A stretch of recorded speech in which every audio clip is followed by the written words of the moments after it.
virus papiloma humano. Y pues ya hemos hablado de ellas anteriormente, pero no les dimos el énfasis completo en boca. Entonces hoy vamos a hacer énfasis completo en la boca, ¿verdad? Y las infecciones por el virus papiloma humano, vimos el otro día que están asociadas a más de 100 cepas. Claro, vimos que hay cepas de bajo y alto riesgo, pero hay dos cosas importantes que tenemos que recordar del virus papiloma humano. Y la primera es que afecta prácticamente de manera exclusiva el epitelio, ¿sí?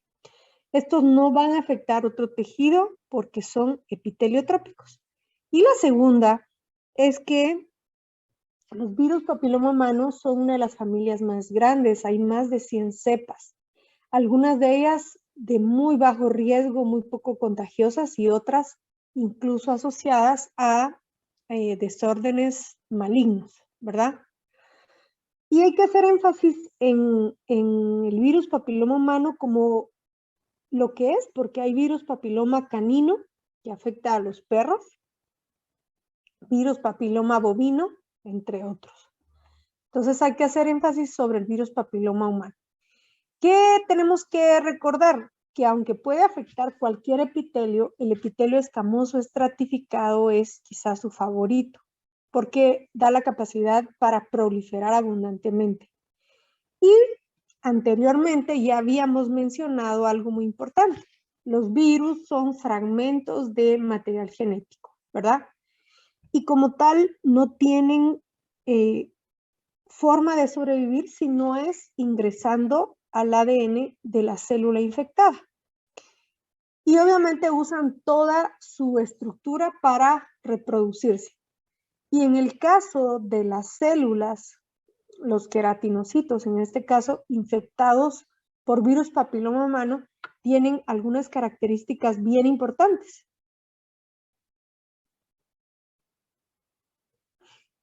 Esta es la clase de ayer. Ay, hoy nos tocaba. ¿Ustedes son la misma sección de ayer? Sí, doctora. Sí, doctora. Miren, pues ya estoy loca. Deme un segundo, ahorita vamos a buscar la presentación de hoy.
Bueno, antes de entrar a las manifestaciones del VIH, como no vamos a ver otra vez VIH porque el objetivo es, bueno, lastimosamente nos tocó este desastre de vivir, ¿verdad?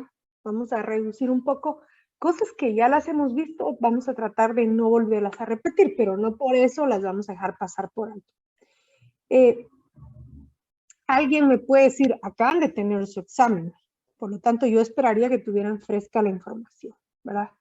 Alguien me puede decir qué me puede relatar sobre la infección por virus, el famoso VIH. ¿Qué tiene de característica esta infección?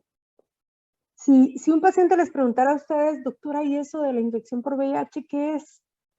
¿Ah? ¿Qué le podrían responder al paciente? Si ustedes no inician, yo busco quien nos apoye. Ahora un poquito ahí entre todos.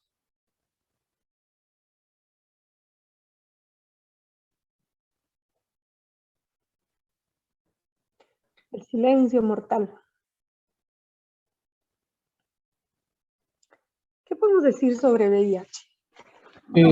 Es una enfermedad que se causa por un virus, que es el virus de inmunodeficiencia humana, y que lo que hace este virus es destruir el sistema inmunitario. Entonces, también de manera indirecta se pueden aprovechar otros microorganismos para producir enfermedades secundarias. Excelente, muy bien. Entonces, podríamos decir que el virus, el VIH, como su nombre lo dice, ¿verdad? Es un virus de inmunodeficiencia humana que infecta al paciente y una vez empezada la infección, ataca un grupo de células específicas. Muy bien, Diego. Dame un número del 1 al 10. 10. 10. Vamos a ver. Ay, no sé qué hice. 1, 2, 3, 4, 5, 6, 7, 8, 9 y 10. Juan Pablo Solórzano. Juan Pablo. ¿Estás ahí?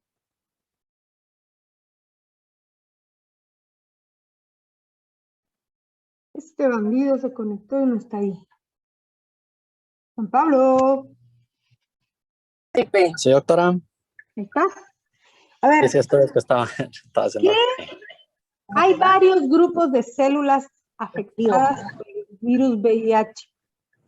Mencionanos al menos 2. Son los linfocitos T, específicamente los CD4 positivos.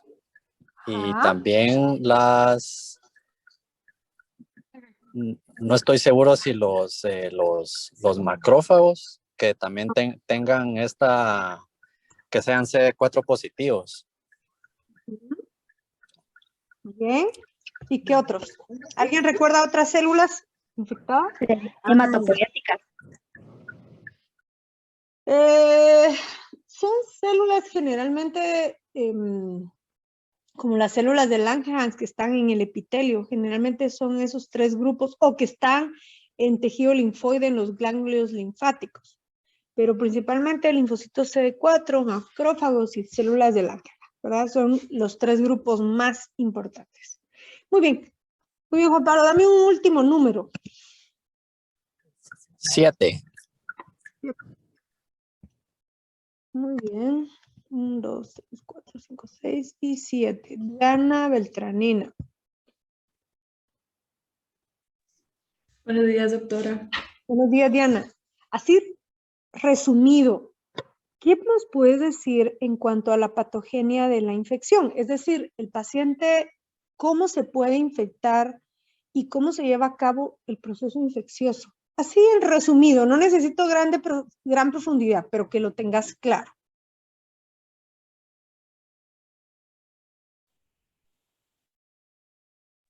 Por contacto sexual, Sí. por inoculación parenteral, también vertical.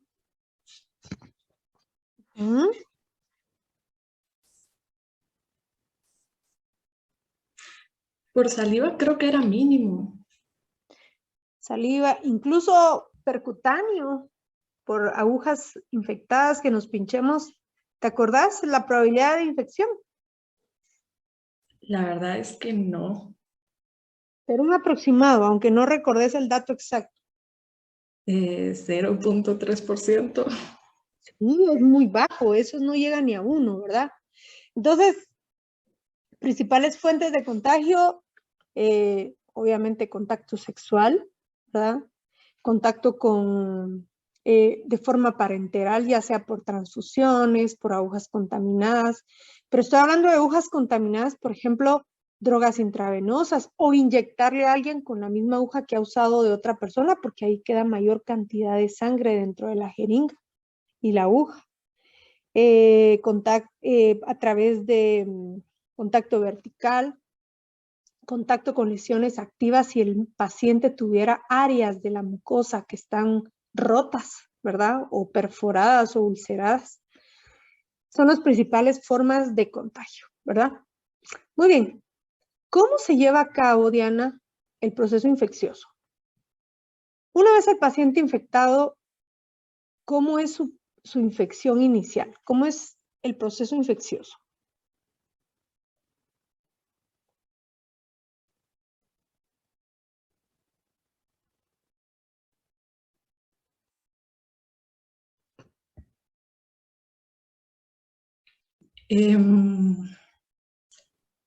La verdad es que no me acuerdo mucho, pero creo que el virus insertaba su ARN en el ADN de las células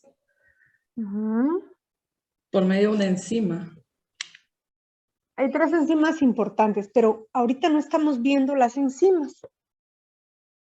Una vez ya el paciente infectado, ¿cómo cursa la infección primaria o la fase aguda de la infección primaria?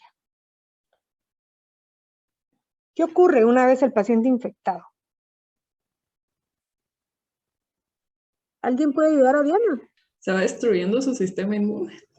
Claro, Diana, pero es que eso está bien para un niño de sexto primaria.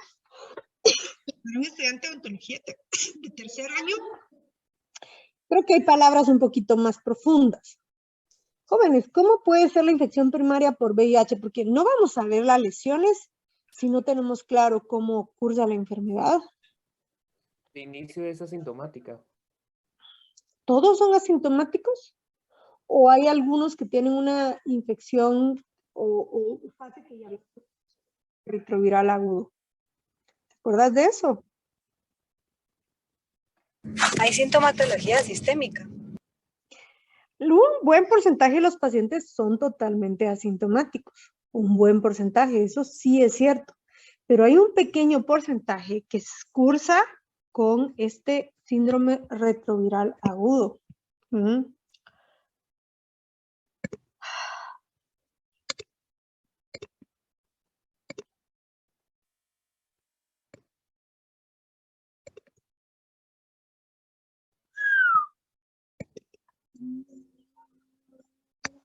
¿Dónde estás? Elements.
¿Pueden ver ahí la presentación?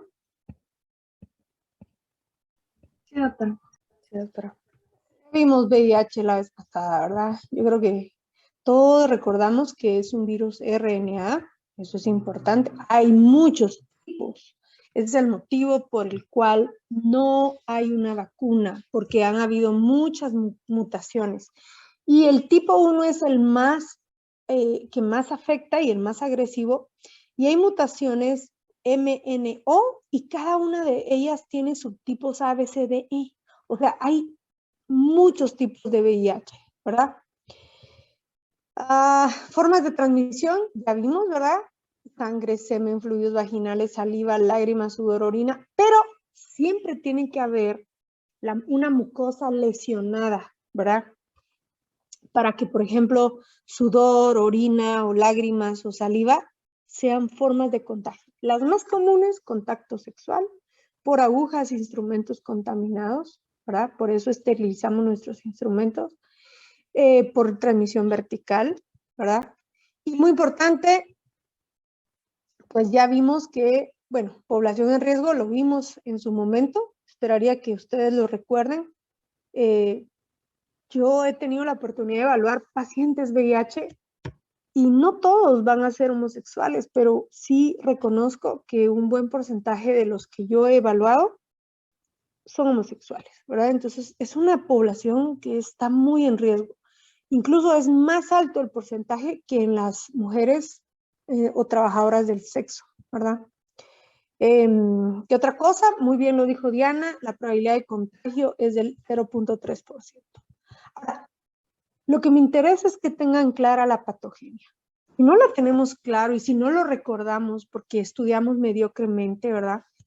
Va a haber problema porque no voy a saber cómo la infección se torna. No porque yo se lo tenga que recitar al paciente, es porque yo como profesional de la salud mínimamente tengo que tener una idea de cómo la infección se lleva a cabo para entender por qué las lesiones en boca salen. Ese es el objetivo de entender la patogenia de la infección. Entonces ya vimos que en general afectan células con moléculas TCD4, ¿sí? Eso incluye linfocitos TCD4, macrófagos, células dendríticas principalmente. Y todos los pacientes tienen una infección primaria o infección inicial. Un buen porcentaje de ellos, ¿sí? Un buen porcentaje de ellos es asintomático, ¿verdad? Pero hay un pequeño porcentaje que tiene algo que se conoce como síndrome viral agudo, ¿sí? ¿Qué características presenta el síndrome viral agudo? Este paciente presenta como una gripe, linfadenopatía, rinorrea, molestia sistémica, incluso puede tener febrícula, ¿sí? Entonces, obviamente el paciente no sospecha muchas veces que es una infección por VIH y la puede confundir con una gripe. Eso es muy importante, ¿verdad? Pero existe que se llama síndrome viral agudo. Son manifestaciones sistémicas, como dijo su compañera, pero existen. No todos los pacientes son asintomáticos. Una vez pasó esa fase inicial, el paciente pasa a una fase crónica leve o, mejor llamado, periodo de latencia. Durante el periodo de latencia, ¿qué ocurre? El virus se está replicando todo el tiempo. Todo el tiempo. Y entonces, ¿qué células está destruyendo principalmente? Está destruyendo linfocitos TCD4. ¿Y cuál es el trabajo primordial del linfocito TCD4? ¿Cuál es la función primordial del linfocito TCD4? Defensa adquirida. Bueno, sí, pero ¿qué hace el linfocito TCD4 en el sistema inmunitario? Lo alerta. Él detecta los antígenos. Si él no puede detectar, ¿cómo va a activar el sistema inmunológico? ¿Sí? Y por eso el sistema inmune del paciente está sin trabajar, porque el que detecta los antígenos no está trabajando, está totalmente destruido. Los pocos que quedan medio hacen el trabajo, ¿verdad? Conforme el periodo de latencia que vimos en clase, porque se los di yo, no pueden decir que no se les dio, se les dio. Durante el periodo de latencia, que puede durar meses o incluso 20, 30 años, eso va a depender mucho de un paciente u otro, el paciente empieza a entrar en algo que conocemos como complejo relacionado con el SIDA. ¿Y en qué consiste esto? Es la fase de progresión a SIDA.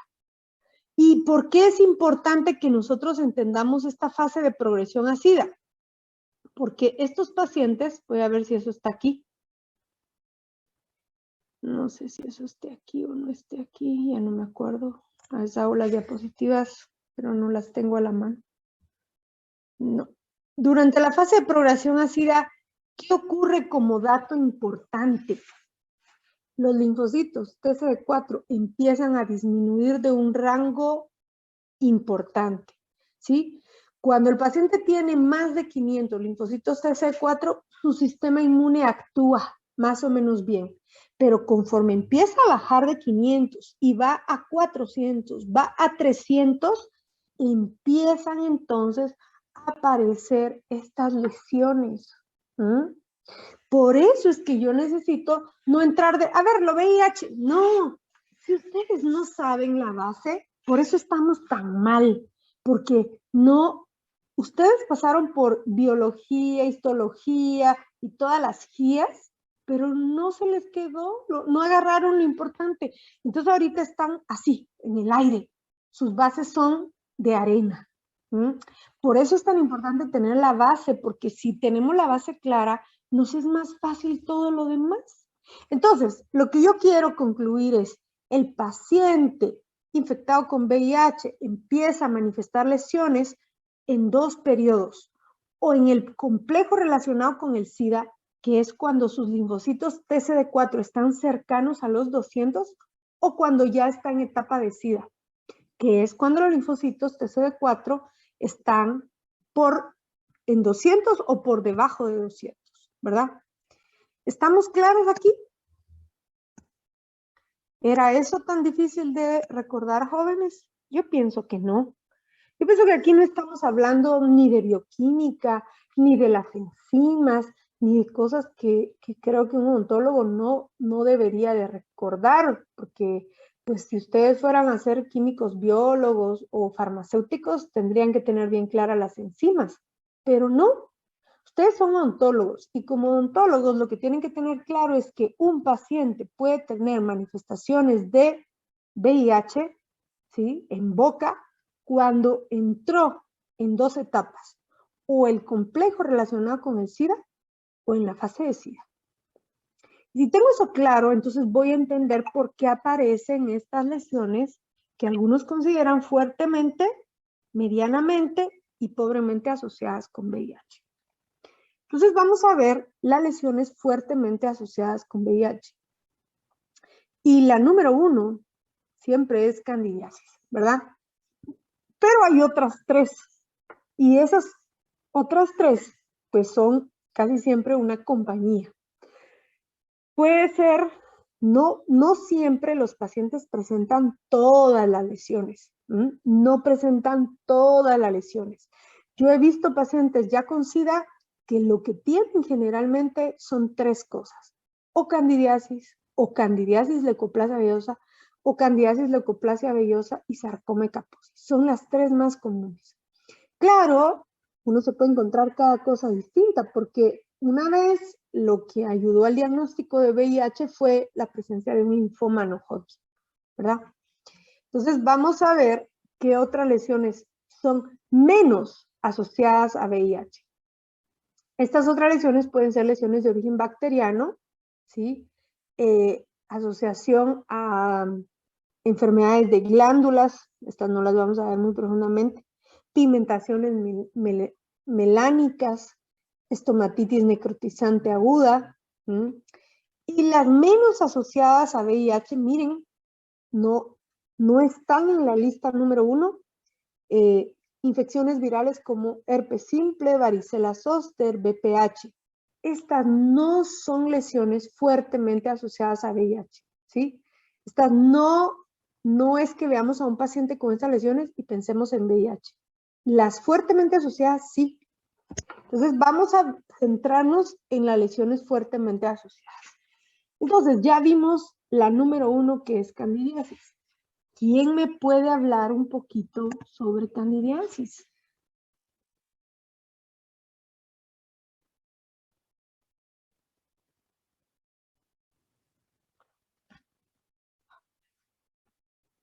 Diana, dame un Infección número. micótica.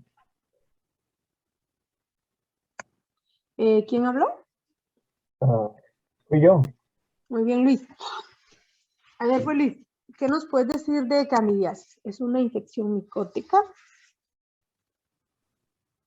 La Candida albicans forma parte de la flora normal bucal, microbiota, quise decir.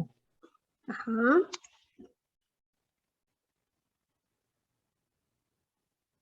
Se manifiesta cuando hay inmunodepresión.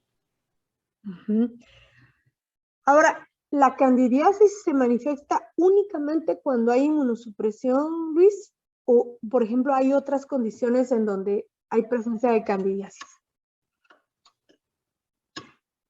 Yo sabía que puede darse en presencia de otras condiciones como uso de prótesis. Uso de prótesis, excelente. ¿Alguien ayuda a Luis? ¿Qué otras dos condiciones en boca pueden dar candidiasis que no necesariamente son por inmunosupresión? La xerostomía. Muy Esteroides. bien, boca seca, ¿verdad? ¿Y qué más? Uso de esteroides. Excelente, uso de esteroides. Y recordemos que antes de catalogar algún proceso de inmunosupresión tenemos que descartar uso de prótesis, uso de medicamentos, boca seca, ¿verdad? Son tres factores muy importantes. Los medicamentos que más dan problema de candidiasis son dos: antibióticos de amplio espectro y esteroides. Entonces, eso lo tenemos que descartar antes. Ok, ya descartámonos, nos vamos a los procesos de inmunosupresión que recordemos que pueden ir desde diabetes, ¿verdad? Leucemia, VIH. Entonces hay mucho que descartar. Perfecto, Luis. ¿Qué más nos puedes decir de candidiasis? ¿Cuáles son sus 4 patrones?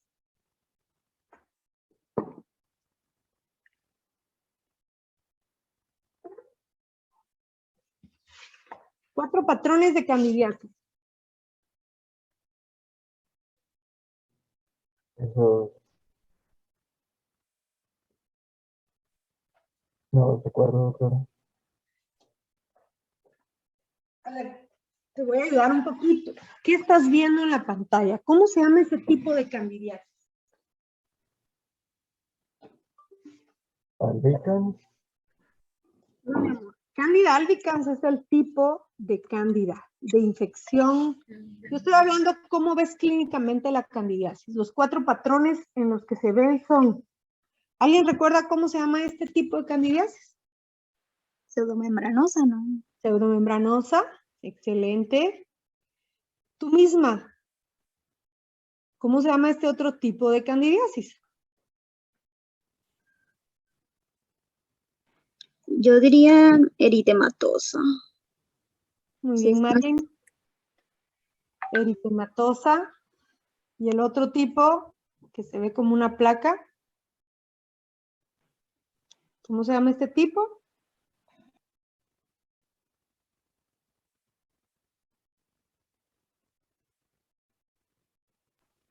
Atrofia papilar, no. La quelitis angularis. Este tipo muy comúnmente sale en el ángulo, pero no se llama queilitis. ¿Cómo se llama este tipo de candidiasis? Hiperplasia crónica. Excelente, hiperplásica crónica. Muy bien.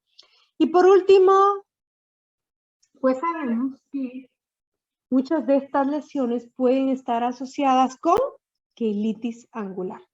Y esos son los tipos más comúnmente asociados a VIH. En mi experiencia, no estoy hablando del libro, todos los pacientes VIH que yo he podido diagnosticar con candidiasis que me ha hecho sospechar de VIH, todos, sin diferencia, tenían candidiasis pseudomembranosa y en lengua una ligera candidiasis eritematosa, ¿verdad? Entonces, la pseudomembranosa es el número 1 con ellos. Entonces, jóvenes, candidiasis es el patrón, es la lesión más común de los pacientes VIH. Vayámonos a la segunda lesión más común de los pacientes VIH. ¿Y qué podemos hablar de leucoplasia vellosa? Que ya la vimos en clase, pero ahorita la estamos enfocando a VIH.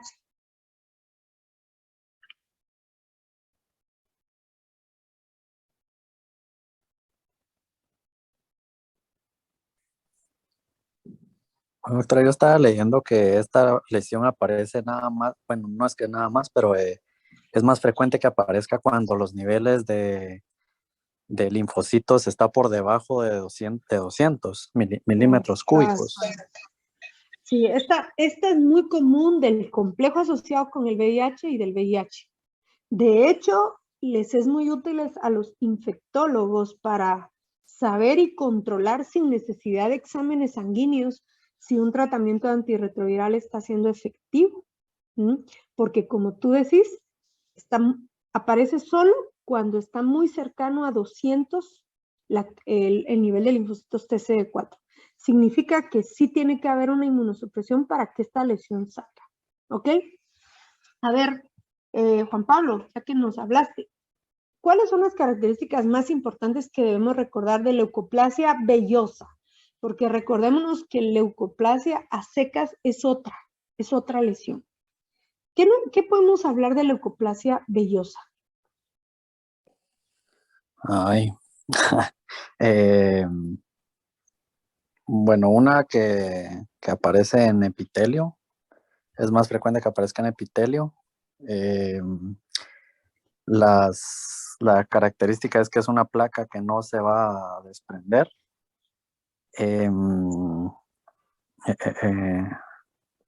Y ahí me quedé. Bueno, ¿alguien ayuda a Juan Pablo? ¿Qué es importante que el odontólogo recuerde de esta condición?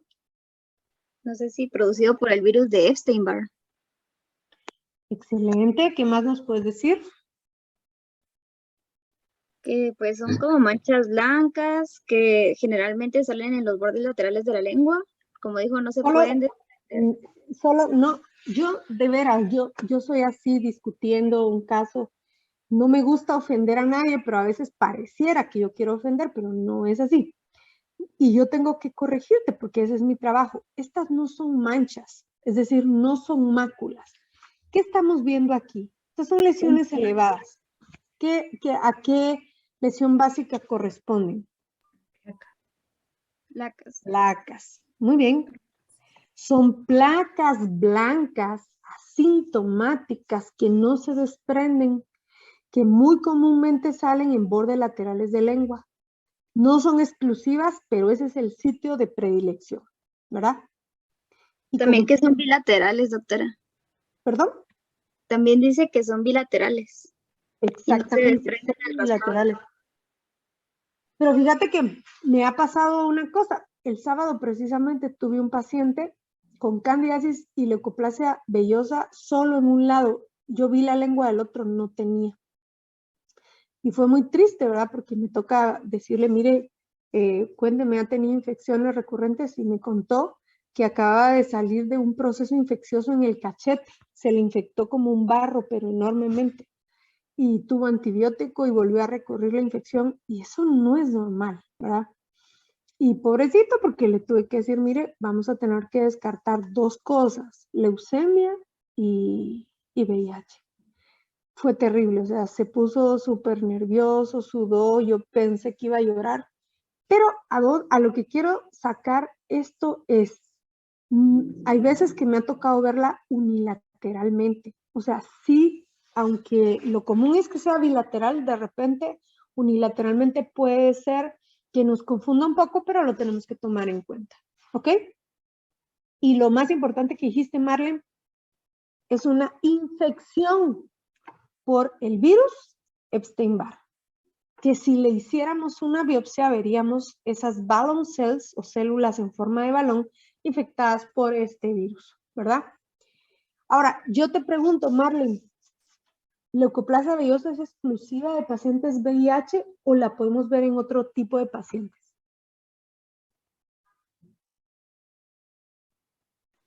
Yo diría que se podría ver en otro tipo de pacientes. ¿Cómo cuáles? No sé, inmunosuprimidos, ¿se imaginan? Claro, porque solo salen procesos de inmunosupresión. ¿Y qué otros pacientes inmunosuprimidos de cuáles otros podríamos hablar? Los que tengan, no sé, diabetes, anemia, posiblemente, los que tomen esteroides también.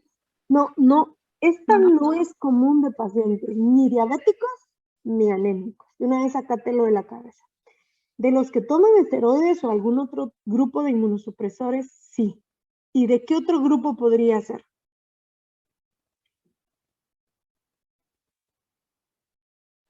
¿Qué otro tipo de discrasia sanguínea podría provocar un proceso de inmunosupresión severo? Ya dijimos que anemia no. ¿Qué queda? Leucemia. Leucemia, ¿verdad? Entonces, no es exclusiva de pacientes VIH, pero cuando aparece, lo primero que hay que preguntar al paciente es, ¿está en tratamiento contra el cáncer? ¿Toma algún tipo de inmunosupresor porque tenga alguna enfermedad inmunológica o le hicieron algún trasplante? Y si no, hay que descartar VIH o leucemia, ¿verdad? Esos son dos datos muy importantes. Muy bien, entonces ya vimos que no es exclusiva de VIH. ¿Cómo la vemos? Como placas blanquecinas en bordes laterales de lengua, que generalmente son bilaterales, pero pueden ser unilaterales. Muy bien, vayámonos a la siguiente, que es sarcoma de Kaposi. Y yo quisiera, porque yo esperaría que hayan leído un poquito, que alguien me diga qué onda, qué onda con el sarcoma de Kaposi, por qué un dentista lo debe de conocer.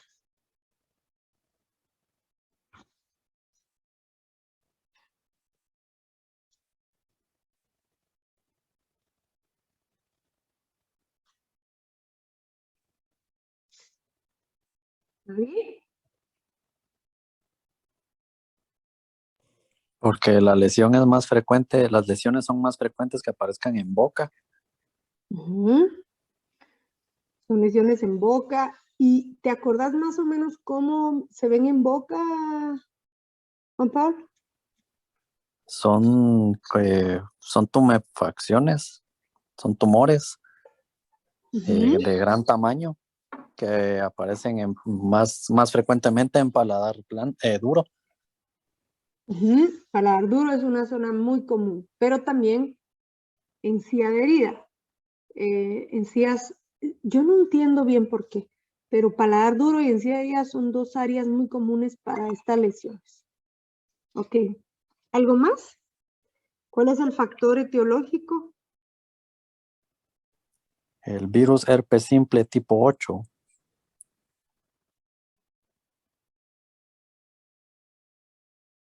El virus herpes simple tipo 8.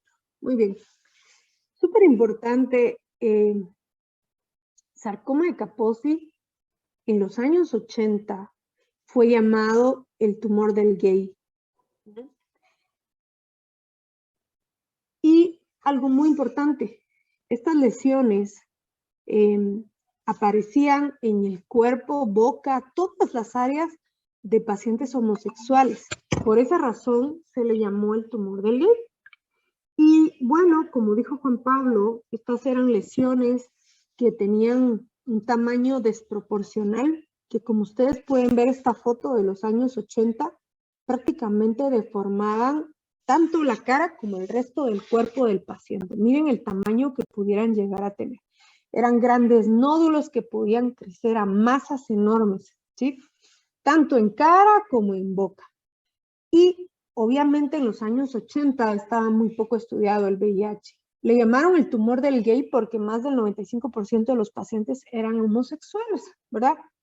Entonces, súper importante, actualmente ese nombre no se le podría dar.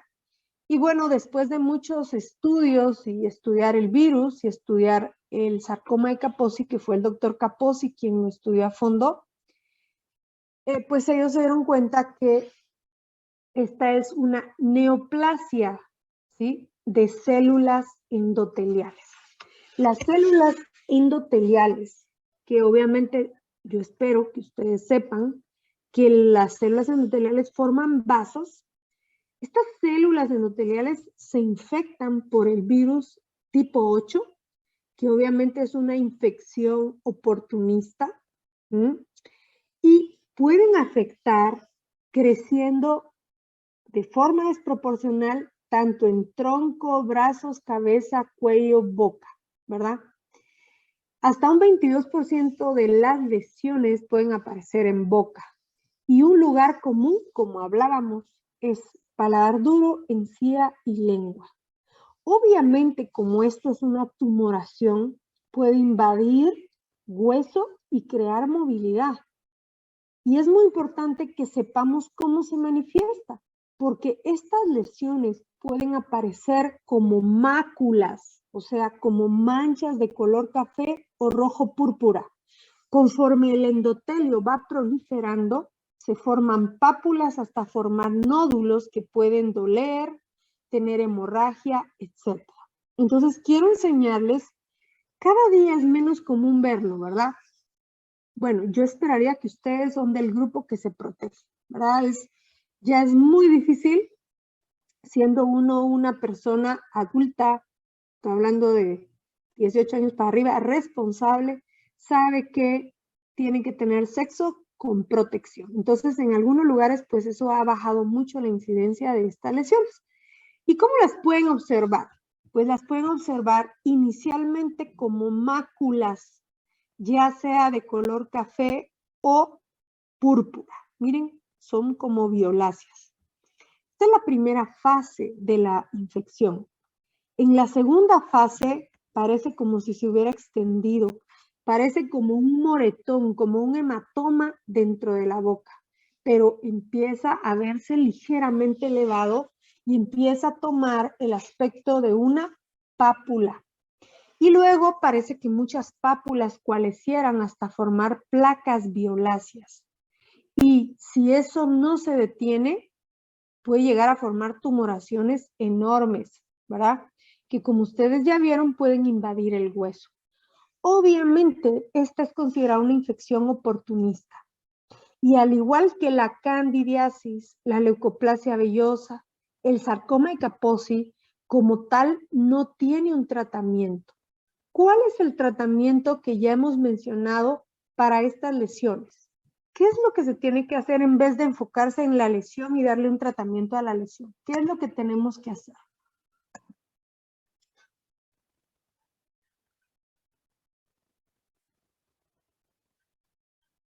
¿Cómo esas lesiones se revierten o cómo se tratan?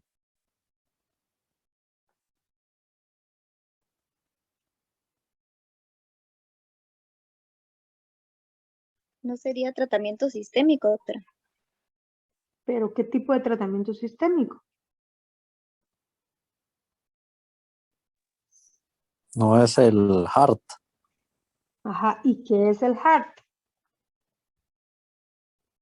Es terapia antirretroviral. Eso. Excelente. El tratamiento para estas lesiones es hacer el diagnóstico correcto y que el paciente empiece a recibir sus tratamientos antirretrovirales. Una vez establecido el sistema inmune, las lesiones desaparecen solas, no necesitan un tratamiento, ¿sí? Entonces, no hay que centrarse en la lesión en sí, sino en encontrar el diagnóstico. Muy bien, pasemos a la siguiente lesión, que básicamente lo vamos a llamar como gingivitis lineal. Esta es una lesión que pocas veces uno asocia a VIH y básicamente es un eritema localizado en todo el margen de la línea libre, el margen libre de la encía, y pues esto no está asociado a factores traumáticos, ni mucho menos está asociado a placa o a cálculos. Muchos de esos pacientes pueden tener una perfecta higiene, pero obviamente esto nos está diciendo que hay alguna deficiencia en el sistema inmune y de una u otra manera la encía está inflamada. Y quizás esta es una de las lesiones más subdiagnosticadas, ¿sí? Estos pacientes pueden pasar muchos meses en tratamiento por incluso periodoncistas, tratamiento periodontal, pero esto no va a mejorar porque no es otra cosa que una manifestación bucal de un trastorno sistémico que de no corregir la parte sistémica, esto no va a mejorar, ¿ok?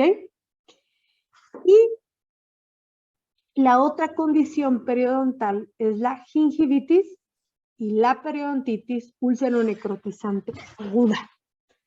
Si yo nunca olvido una vez que me fui al teatro y yo tenía una vecina que era odontóloga donde yo vivía y me llamó como 6 veces, pero estaba en el teatro, yo no podía responder.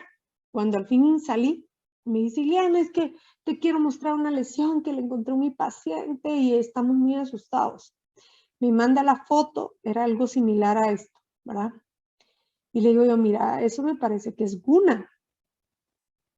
¿Y qué hago? Pues mira, antes de tocarlo, le digo yo, la guna, ¿cuántos años tiene el paciente? Tiene 30. ¿Es humilde? No. ¿Tiene con buena condición? ¿Se alimenta bien? Sí, va al gimnasio y se alimenta bien. Ok, esta condición llamada guna, que ustedes, yo imagino, ¿ya la vieron en periodoncia o todavía no?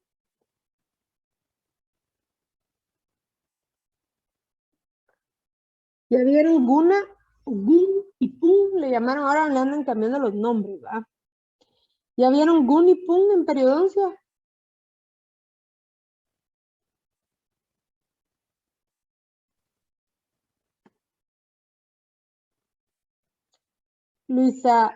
Ana Luisa de Coto, ¿ya vieron gun y pun en periodoncia?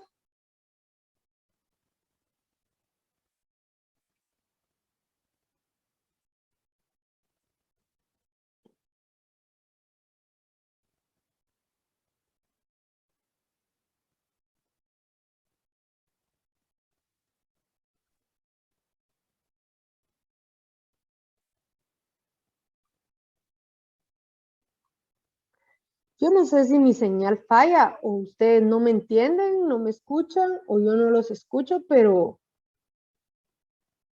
solo quiero saber si vieron esta infección en periodoncia. Es todo lo que les estoy preguntando. Sí, doctora. Ok. Entonces, si ustedes ya la vieron en periodoncia, sabrán que le llaman la enfermedad de las trincheras. ¿Y por qué le llamaban la enfermedad de las trincheras hace muchos años?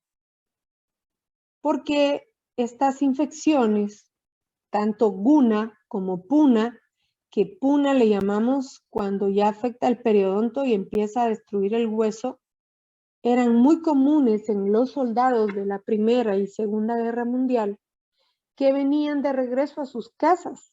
No van a creer que venían limpios y felices.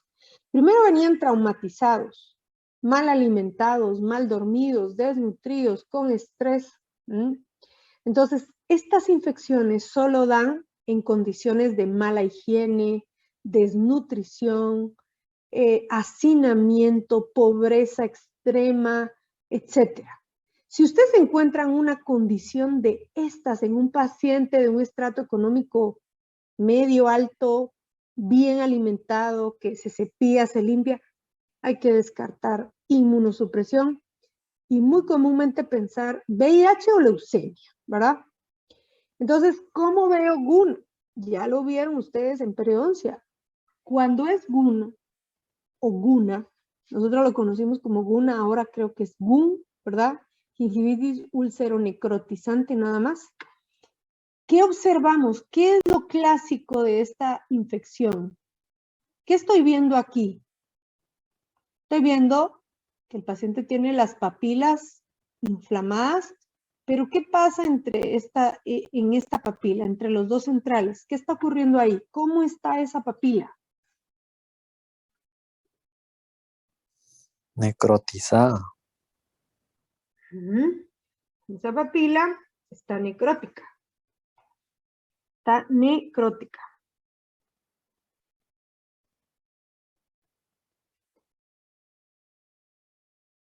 Y si la papila está necrótica, ¿qué manifestaciones va a tener el paciente?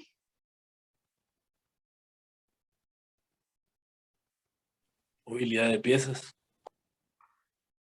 Si no está afectado el periodonto, no. Muy probablemente en puna sí haya movilidad de piezas, pero aquí estamos en guna. ¿Qué otra manifestación va a tener el paciente? Mal olor. Pirosis. ¿Ah? Mal olor. Un olor fétido. Muy bien, Catherine. Olor fétido, porque si hay tejido necrótico en boca, eso va a oler a necrosis. Es un olor fétido. y mucho dolor. ¿Cómo no va a doler una papila necrótica? ¿Verdad? Dolor, olor fétido, etc.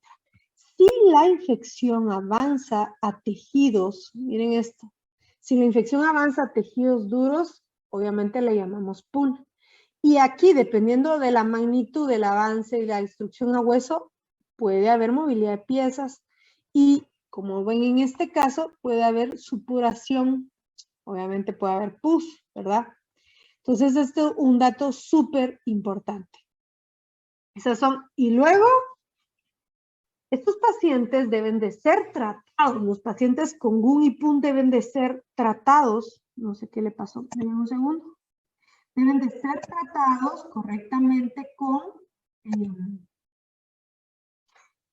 antibióticos de amplio espectro, hay que debridar el tejido necrótico, de preferencia se dan enjuagues de agua oxigenada, ¿verdad? Y obviamente, ante la sospecha, mandar a descartar VIH e iniciar el tratamiento antirretroviral.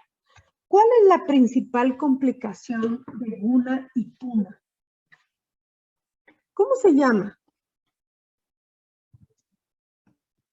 Noma. ¿Cómo se llama? Noma. ¿Y cuál es la característica del noma? Aparece en toda la boca y hasta se puede tomar epitelio de la cara. Muy bien, excelente. Muy bien, solo voy a buscar una imagen que me hace falta aquí. Dame un segundo, ahorita seguimos. Y por último vamos a ver los linfomas no Hodgkin. Y ustedes se van a dar cuenta que los linfomas no Hodgkin pueden ser un problema terrible. Generalmente son masas enormes de aparición y crecimiento rápido y no se puede sospechar de VIH hasta no tener el diagnóstico de la lesión. Permítanme un segundo. Ahí estamos. No puedo hacer esto. No sé qué le pasó a mi diapositiva. No pega la imagen.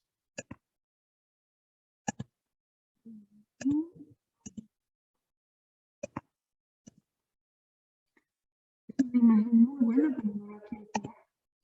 A ver si la puedo copiar así. Denme un segundo.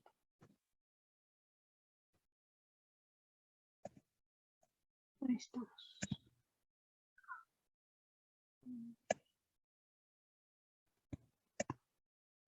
Yo siempre el día anterior abro las diapositivas que voy a usar y las reviso, pero yo juraba que teníamos clase con otra sección.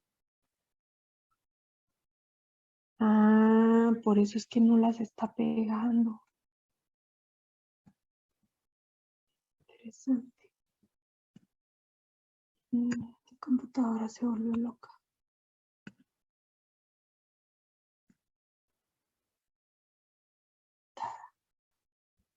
Voy a tener que cerrar todo. En 10 segundos. Algo pasó. Me cerró PowerPoint. Vamos a ver. ¿Qué estás?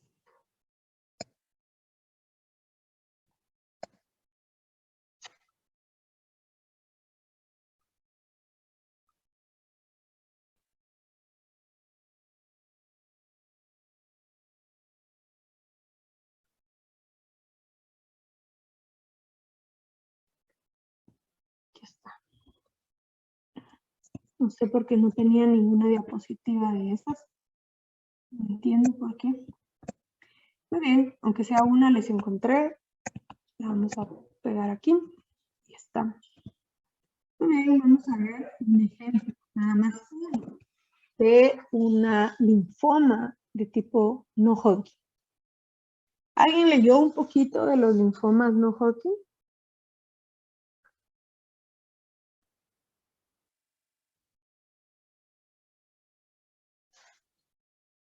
¿Nadie? También es una neoplasia, doctora. También es una neoplasia y asociada a algunos tipos de virus, por lo tanto se considera una neoplasia oportunista. Nunca es común ver la gran tumoración y decir VIH. Generalmente llegamos al diagnóstico de VIH cuando a esto se le hizo una biopsia y se encontró que es un tipo de linfoma no Hodgkin asociado a VIH. Eso el patólogo generalmente es el que lo sugiere, ¿sí? Y me pasó cuando yo llegué a la residencia, fue mi primer caso, esa cosa fue como pegarme contra un muro. Mi primer día en el hospital y llega un paciente a las 12 menos 20, porque presentábamos los pacientes del día a las 12. Llega a las 12 menos 20, que era un taxista con su esposa. La esposa lo llevó a regañadientes porque tenía una masa muy similar a esta. Entonces lo vimos, se le movían todos los dientes y dice la esposa, es que tiene 3 semanas con esto y él no quiere buscar ayuda. Y me preocupa porque puede ser cáncer, ha bajado mucho de peso, se mantiene con diarreas. Nosotros nos vimos la cara, ¿verdad? Entonces, pues presenté el caso, indicación, una radiografía panorámica y una biopsia. Se hizo la biopsia y salió un tipo de linfoma fuertemente asociado a VIH. Se le hizo la prueba y salió positivo. ¿Ah?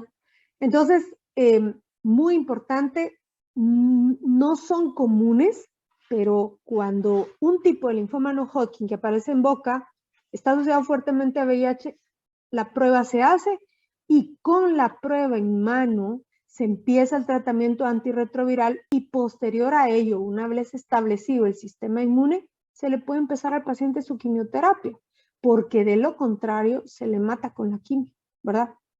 Entonces, estas son las 5 lesiones fuertemente asociadas a VIH. Luego, ustedes se dieron cuenta que hay lesiones menos asociadas a VIH. Esos pueden ser lesiones frecuentes, infecciones frecuentes en mucosa por bacterias, vamos a ver qué tipo, pero hay 2 lesiones que la gente tiende a asociar mucho a VIH y no son fuertemente asociadas. Pueden estar presentes en VIH, pero no son fuertemente asociadas. Una de ellas es el herpes. Cuando lo vemos en pacientes VIH, lo podemos ver bilateralmente o diseminado en ambos labios, incluso en las 4 secciones del labio. Y la otra lesión que la gente asocia mucho a VIH, pero no es necesariamente fuertemente asociada, son las lesiones por virus papiloma humano. ¿Ok? Entonces, yo con esto me quedo. Yo realmente quiero que ustedes enfaticen las lesiones fuertemente asociadas porque son las 5 lesiones que nos son muy útiles para el diagnóstico de VIH.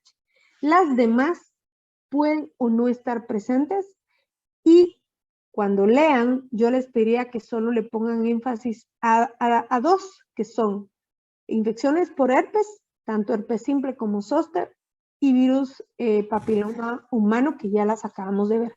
Pero vuelvo a reiterar, no son lesiones fuertemente asociadas a VIH. ¿Ok? Bueno, vamos a aprovechar los minutitos que nos quedan y voy a empezar el siguiente tema, que son las enfermedades bacterianas.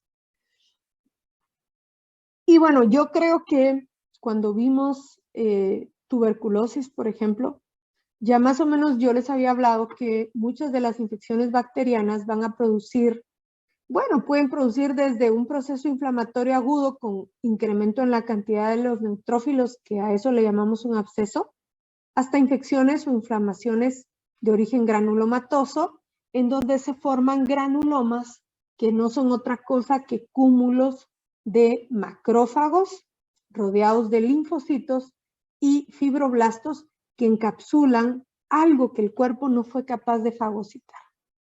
Y bueno, como vamos a seguir en la siguiente clase, probablemente vayamos a seguir viendo algunas de las infecciones micóticas que les vamos a poner mayor énfasis.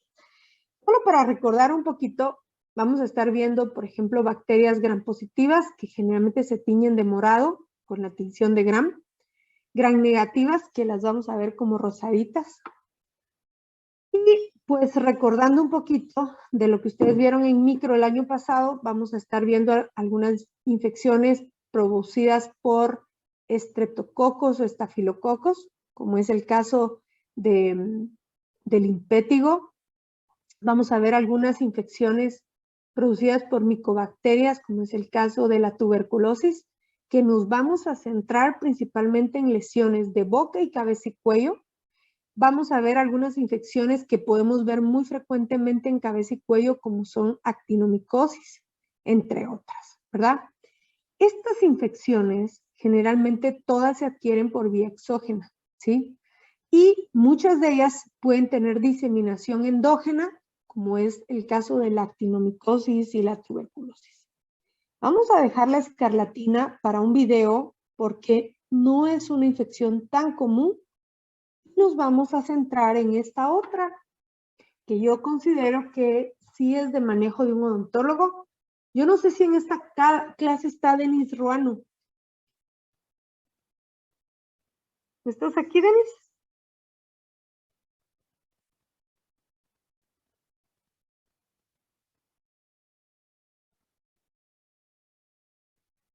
Denis.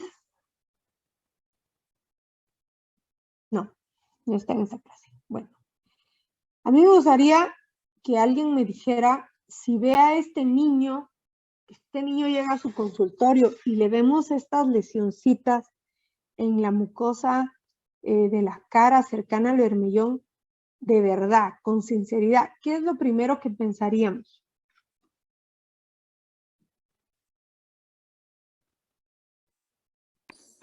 Herpes. En herpes, ¿verdad? Y entonces hoy vamos a ver una lesión que muchos tendemos a confundir con herpes. Yo me he tenido que acercar un par de veces, yo nunca las he visto en gente de la ciudad, siempre las he visto en gente de las jornadas, o una vez que me fui a meter a una playa toda sucia, ahí a un lugar donde fui a comprar tortillas, ahí había una señora con una niña con un pétigo, y ya le dejé de una vez dado su tratamiento y espero que se me haya mejorado la bebé. Pero el impétigo se tiende a confundir muy comúnmente con herpes, y vamos a darnos cuenta por qué, ¿verdad? Porque tiene un aspecto de vesículas que se rompen y son cubiertas por esta costra amarillenta. Y bueno, vamos a darnos cuenta que tiende a diseminarse mucho por una simple razón. Y esa razón es porque causa mucho picor o escozor. Y entonces el paciente se rasca con gran ansiedad porque pica, ¿verdad? Y es la razón principal por la que los niños se la pueden diseminar tanto. El impétigo está producido por varios tipos de bacterias, entre ellos el estreptococo beta hemolítico del grupo A, Staphylococcus aureus, el Piógenes, y este es muy importante porque hay historia de incluso diseminación o fiebre reumática asociada a este tipo de estreptococo, ¿verdad? La forma de, bueno, ¿a dónde quiero llegar? Es infección de origen bacteriano, ¿verdad? Y muy importante, la forma de contagio es por contacto directo con las lesiones o por fomites. Y en este caso, el fomite puede ser ropa, una toalla o una almohada contaminada, ¿verdad? Y puede afectar principalmente a niños y ancianos débiles. Por eso, en los lugares donde uno va a hacer jornadas, que son lugares muy retirados, muy pobres, donde incluso puede no haber agua potable, ahí puede ser común encontrarlo. Y es sumamente contagioso. Y bueno, hay varias variantes del impétigo. Nosotros no hacemos mayor énfasis. Está el impétigo buloso y el no buloso, ¿verdad? Las características primordiales es que afectan principalmente la cara y las manos. Y miren esto, que se vayan haciendo una idea. Las lesiones tienden a aparecer como máculas de color rojo en la zona donde está infectado. Y esa mácula roja no es otra cosa que un área de inflamación. Posterior a ello se forman vesículas. Esas vesículas se vuelven pústulas y pueden extenderse. Aquí dice 2 centímetros, pero miren, ustedes pueden ver que se pueden extender muchísimo más.